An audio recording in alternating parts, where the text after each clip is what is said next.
Doncs des de diversos hospitals catalans alerten que l'increment de pacients que van a urgències per la grip ja ha tornat a col·lapsar els serveis.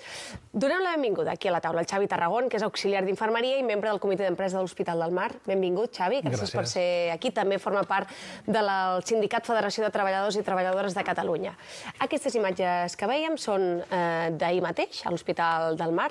És preocupant la situació ara mateix i creieu que pot ser encara pitjor en els propers dies i setmanes? Sí, és preocupant la situació actual, però dic que és sostinguda en el temps. La situació crítica en els serveis d'urgències o la situació tensionada en els serveis d'urgències és una situació crònica, és durant tot l'any. És cert que ara, en aquesta època d'hivern, degut a l'increment de virus respiratoris, d'infeccions respiratòries, principalment amb gent d'edat avançada, doncs s'agreuja la situació, però una situació complicada i tensionada en els serveis d'urgències és durant tot l'any. Trobar-nos pacients pels passadissos és habitual. Ara, amb molta més freqüència, més sostingut amb el temps i un nombre major. Però la situació és complexa i, com deies, tot sembla ser que això ara només acaba de començar. Només acaba de començar. De seguida anirem a l'Hospital del Mar perquè tenim el company per escoltar els pacients. Parlen que el pic pot arribar en 3 setmanes, aproximadament. Si anem pujant exponencialment, com hem fet a l'última setmana, doncs la situació pot ser realment preocupant. Clar, Sanitat diu que per no saturar les urgències, el 90% dels pacients atesos han de ser donats d'alta i ingressats o traslladats a un altre centre en 4 hores. Xavi, això no està passant, oi? No. Què implica això pels pacients? Home, doncs les imatges ho diuen tot, no? O sigui, quan un pacient arriba a urgències, en principi, la idea és intentar estabilitzar el pacient el més ràpid possible. Si s'aconsegueix, doncs, com a màxim en 24 hores, derivar-lo, retornar-lo al seu domicili, ja sigui una residència, sigui la seva casa, i si no s'aconsegueix, doncs, traslladar-lo al servei, a la planta d'hospitalització que li correspongui a la seva patologia. Però estem veient com és diari que aquestes 24 hores se superin amb escreix, arribant a superar les 100, 120 hores, 140 hores, i un nombre de pacients entre 30, 40, 50. Això a diari. A diari. A diari. Aleshores, clar, això és preocupant perquè, a part, això afecta també a la salut dels propis usuaris. No diguem també com han de treballar els companys i companyes, amb les situacions que han de treballar, la sobrecàrrega de feina. Aquí volíem anar una mica, perquè al final, com a membre del comitè d'empresa, parles molt, no?, amb els responsables d'urgències, els professionals, una situació, imagino, frustrant per ells, per no poder atendre bé els pacients, i a més, aquí ho hem explicat molts cops a l'altaveu, aquestes agressions físiques que es pateixen de mitjana, una cada 2 dies als professionals de la sanitat. Evidentment, això empitjora la situació, no? Si hi ha col·lapse, els pacients estan més nerviosos, hi ha més tensió, i els que ho pagueu sou vosaltres, els professionals, no? Ho has escrit perfectament. O sigui, hi ha hagut un increment d'aquestes agressions verbals i físiques, i jo crec que a Sanitat, i jo crec que un dels punts calents és atenció primària, però també a les urgències. A més que està tot vinculat. Per què ens trobem a les urgències com ens trobem? Doncs ens trobem per molts factors, és multifactorial, però que l'atenció primària no estigui dotada dels recursos necessaris és la que principalment provoca aquestes saturacions. Que la gent vagi cap a urgències, clar. Diu, si el metge trigarà en atendre en un mes, doncs me'n vaig a urgències. Això una, però l'altra, i potser més preocupant, és pacients amb patologies cròniques, si no tenen un control adequat, aleshores el que veuen és processos aguts de la seva patologia que els obliga això a anar a urgències i possiblement després ingressos molt més costosos, intervencions possiblement més després en sanitat, o sigui, inclús ficant-nos en el marc conceptual dels polítics, potser fins i tot a la llarga és un cost econòmic major el no apostar per l'atenció primària. Pensem que de l'escàs pressupost que va destinat a sanitat, perquè si voleu entrem en això, de l'escàs pressupost que va destinat a sanitat pública, es diu que el 25% hauria d'anar a atenció primària. Si estem al voltant del 17, podem ser generosos. Bastant lluny d'aquest 25. Exacte. Anem veient aquestes imatges de l'Hospital del Mar. Ara ho comentava el Xavi, Anna, que això és crònic, que les esperes a les urgències s'agreugen ara a l'hivern, però que és una cosa crònica.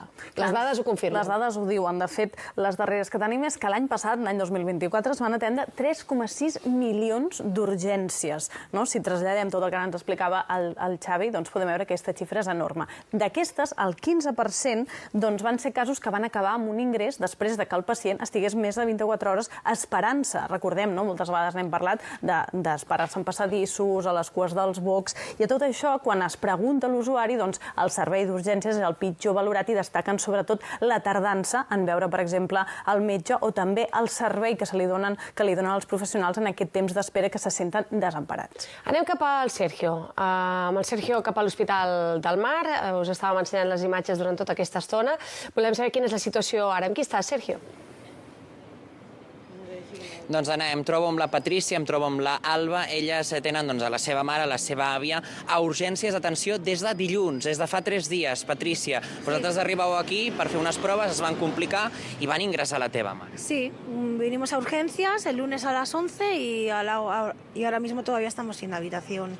Clar, dilluns. Explica'm com va viure el dia de dilluns, perquè arribeu aquí a les 11 del matí, m'ho deies ara, però fins les 4 de la tarda, és a dir, 5 hores després, no us van atendre. No, estaba muy colapsado y desde las 11 hasta las 4:30 de la tarde no nos atendieron. Clar. Y ahora llevo aquí 3 días en urgencias. Hi havia gent que marxava d'urgències sense ser atesa? Bueno, había gente que se lo estaba pensando, no sé si se llegaron a ir, pero sí, había gente que lo decía, que lo mismo se iba, sí. Clar. Estava muy colapsado el lunes. Alba, com està la teva àvia, no? Perquè, clar, ella està, em deies, avorrida. Una mica. D'alguna forma. Sí, una mica. Està en un box, a urgències, encara no li han pogut posar habitació, però, bueno, estem a l'espera. Clar, el fet de que estigui a urgències ingressada i encara no tingui una habitació fa que només hi pugui haver-hi una persona, no? Sí, això correcte. Això també no us facilita gaire... No ens facilita res. Sí, perquè llavors solament pot venir una persona, si no podem venir dos per ser acompanyants, no? Per així dir-ho, no sé. Una persona sola. Clar. Patrícia, em deies, la meva mare no és l'únic cas. Molta gent està allà dins en condicions que no són les millors. Hi ha més gent que està aquí des del dilluns i encara estan allí a urgències, no li han donat tampoc habitació. Patrícia, què és el que demaneu com a familiars afectats, per dir-ho d'alguna forma? Es pot entendre que hi ha una miqueta d'espera, però, esclar, 3 dies i encara no saben res de l'habitació. Què és el que demaneu, a banda d'una habitació? Pues, bueno, hi ha molt col·lapse també. Hi ha poques mans. Doncs més El mans. personal sanitari molt bé, però se les ve que estan sobrepassados. Gràcies, noies, per estar avui amb nosaltres a l'Altaveu. Doncs ja ho veieu com ho defineixen, d'anar sobrepassats. Claríssim. El Departament de Salut què hi diu, Anna? Doncs diuen, com ara mencionava el Xavi, que el pic encara no s'hi ha arribat i ells no parlen en cap moment de col·lapse. Diuen que ara mateix les urgències tenen una activitat intensa tal com marca l'època de l'any. Per tant, en cap moment parlen de col·lapse. I és el que apuntaves també ara, Xavi, no? Si el metge de capçalera triga molt a veure't, no? Acabes anant a urgències. Què diuen les dades sobre aquesta atenció als CAPs a Catalunya?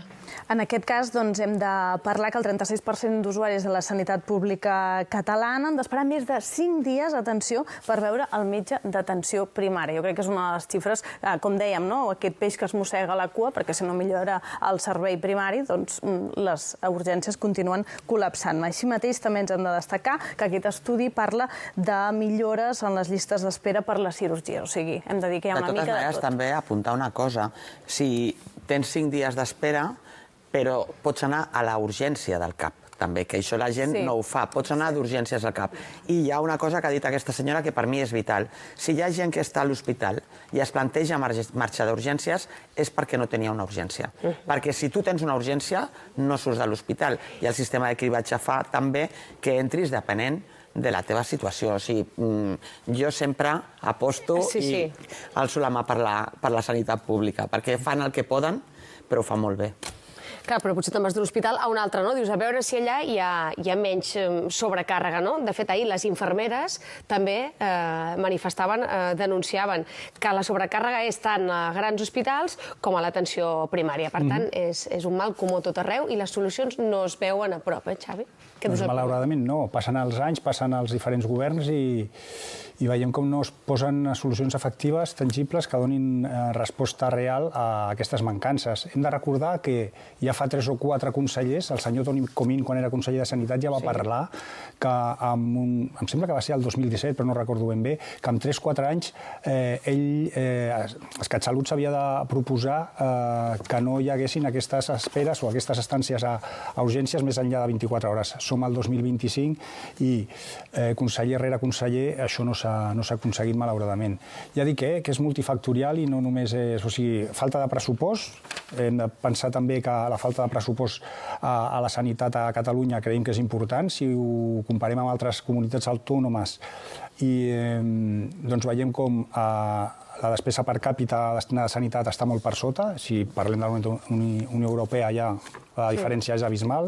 Ara algú dirà, sempre n'hi ha que estan pitjor com a Madrid, no? No, sí, segur. Però clar, això no ens consola, evidentment. Però estem per sota de la mitjana espanyola i ja dic, si parlem de la Unió Europea fa riure el que destinem per càpita. Xavi Tarragón, gràcies per ser aquí a l'Altaveu. En seguirem parlant.